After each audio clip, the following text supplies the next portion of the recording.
Selamat siang, perkenalkan nama saya Anita, saya pelayanan di wilayah Barat, Divisi Prospek. Awal mulanya saya terkena COVID itu hari Kamis, saya ngerasa tubuh saya tuh panas dingin gitu, meriang gitu. Dan saya dari kantor itu pulang lebih cepat gitu karena saya ngerasa panas dingin. Begitu sampai rumah, saya mandi, minum obat. Besoknya saya agak flu dan batuk gitu. Nah akhirnya, tapi besoknya saya udah nggak meriang lagi gitu, tapi cuma batuk dan flu, dan batuk pun sama flu-nya nggak terlalu berat gitu. Pada hari Sabtunya siang saya ngerasa hidung saya tuh kebas gitu, dan penciuman saya tuh udah hilang gitu, tapi kalau rasa masih ada gitu. Dan siang itu pun saya akhirnya diminta untuk tes PCR oleh keluarga. Dan akhirnya saya dites PCR, hari Minggu keluar hasilnya, dan ternyata hasilnya saya positif COVID.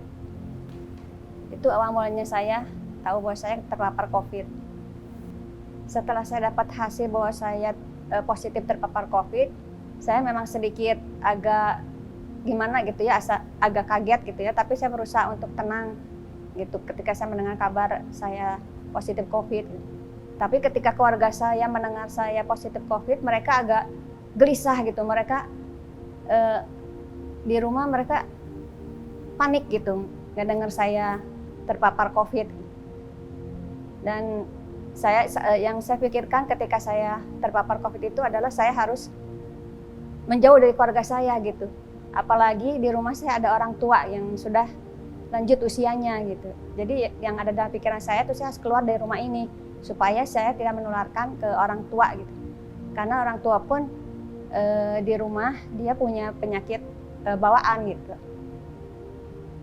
Itu yang saya alami ketika saya dinyatakan positif gitu. Setelah saya dinyatakan positif COVID, saya mencari tempat-tempat isoman gitu.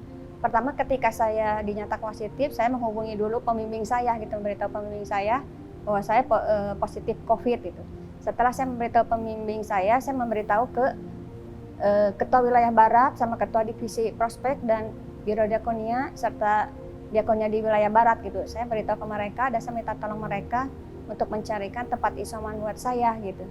Selain saya minta tolong mereka, saya juga berusaha mencari sendiri, dan puji Tuhan ketika saya mencari tempat isoman dari Biro Diakonia menyatakan bahwa ada tempat isoman gitu di apartemen Jardin, dan saya bersyukur saya bisa isoman di tempat itu gitu.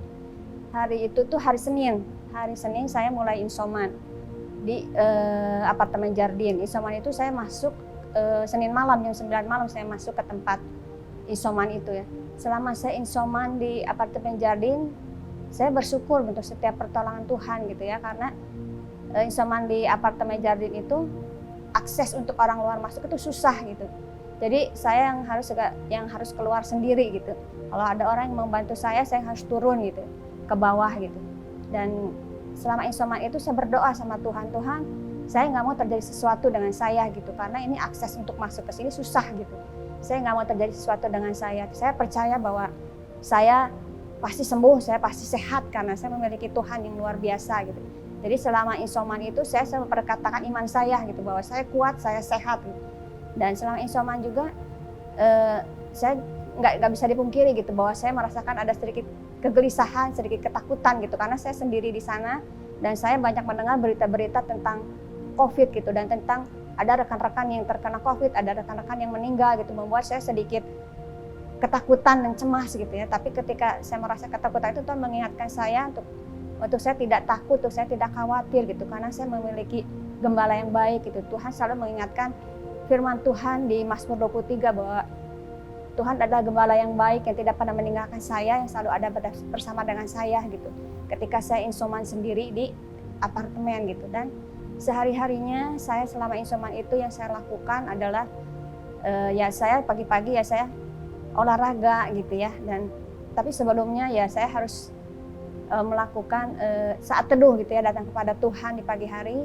Setelah itu saya olahraga, dan setelah itu juga saya lebih banyak bersama dengan Tuhan gitu ya di tempat apartemen itu ya, karena saya tahu tanpa Tuhan saya nggak akan bisa berani gitu di apartemen itu, dan saya tidak bisa melalui masa-masa insoman saya gitu ya. Dan saya bersyukur dan saya percaya bahwa Tuhan nggak pernah meninggalkan saya, selalu ada dengan saya, selalu memelihara dan menolong saya di masa-masa insoman ini. Dan saya bersyukur juga selama insoman ada rekan-rekan saya yang membantu saya gitu ya, menyediakan semua kebutuhan saya selama insoman di apartemen Jadin ya, dari perlengkapan, dari makan saya gitu. Saya bersyukur sekali untuk rekan-rekan saya Tuhan yang menolong saya selama insoman gitu. Dan saya juga bersyukur kalau saya ada di komunitas ini gitu. Saya nggak tahu kalau saya nggak ada dalam komunitas ini ya, saya nggak tahu akan seperti apa gitu. Tapi saya bersyukur saya ada di dalam komunitas ini, ada gereja ini, sehingga banyak saudara seiman yang menolong saya, membantu saya, sehingga saya tidak kekurangan apapun dan saya bisa menjalani insoman ini dengan baik gitu ya. Dan saya bersyukur sekali sama Tuhan. Itu aja. Saya dinyatakan negatif itu setelah saya tes PCR. Saya tes PCR itu 4 kali gitu ya. Dan yang keempat kalinya itu saya dinyatakan negatif gitu. Dan saya insoman itu hampir sebulan setengah gitu. Pada akhirnya saya dinyatakan negatif ya. Saya di situ saya mendapatkan bahwa hidup saya itu harus hati-hati dan saya harus waspada dan saya harus menjaga kesehatan saya gitu. Dan setelah negatif pun saya tetap terus menjaga imun saya dengan saya mengkonsumsi vitamin, dengan makanan-makanan yang bergizi, makanan yang sehat gitu supaya imun tubuh saya tetap kuat gitu. Dan setelah saya dinyatakan negatif juga saya kembali beraktivitas gitu. Dan tapi saya percaya Tuhan yang akan menjagai saya, Tuhan yang akan melindungi saya gitu. Yang akan saya sampaikan kepada saudara-saudara, teman-teman yang masih terpapar COVID, pesan saya adalah tetap semangat, tetap percaya kepada Tuhan bahwa Tuhan tidak pernah meninggalkan kita, Tuhan selalu ada bersama dengan kita, Tuhan selalu menolong kita, sehingga kita bisa keluar dari semuanya ini dan tetap terus berpegang kepada kebenaran firman Tuhan dan tetap terus memperkatakan iman gitu, karena iman itu yang menguatkan kita, yang meneguhkan kita gitu ya, sehingga kita dapat melalui masa-masa pandemi ini, masa-masa insoman ini ya. Itu aja sih pesan-pesan yang saya sampaikan. Terima kasih, Tuhan berkati.